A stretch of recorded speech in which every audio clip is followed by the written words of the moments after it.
Rajkot municipal કોર્પોરેશનની સામાન્ય સભા યોજાઈ હતી, જેમાં મેયર નયનાબેન પેઢડિયાના અધ્યક્ષસ્થાને મળેલી સામાન્ય સભામાં ચાલુ નાણાકીય વર્ષનું ₹3,118.07 કરોડનું અંદાજપત્ર સામાન્ય સભામાં પસાર કરવામાં આવ્યું હતું.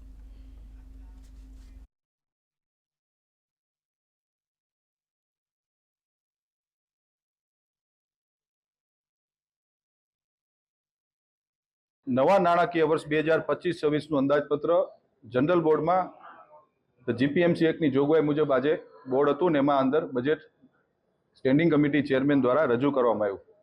ભારતીય જનતા પાર્ટીના સૌ કોર્પોરેટરો આ બજેટને સર્વાનુમતે મંજૂર કર્યું છે. માનનીય મ્યુનિસિપલ કમિશનરશ્રીએ જ્યારે સ્ટેન્ડિંગ કમિટીની અંદર જ્યારે બજેટ મૂક્યું હતું ત્યારે 150 કરોડના કરબોજા સાથેનું બજેટ રજૂ કર્યું હતું. સ્ટેન્ડિંગ કમિટીના ચેરમેન અને સર્વ સભ્યશ્રીઓ દ્વારા આ બજેટ ઉપર ચર્ચા વિચારણાના અંતે રાજકોટ શહેરની જનતા ઉપર એક પણ રૂપિયાનો કરબોજો લાગ્યા વગરનું એક હળવું ફૂલ બજેટ સ્ટેન્ડિંગ કમિટીની બેઠકમાં મંજૂર કર્યું હતું અને આજે જનરલ બોર્ડની અંદર સામાન્ય સભાની અંદર આ બજેટને મંજૂરીની મહોર આપવામાં આવી છે.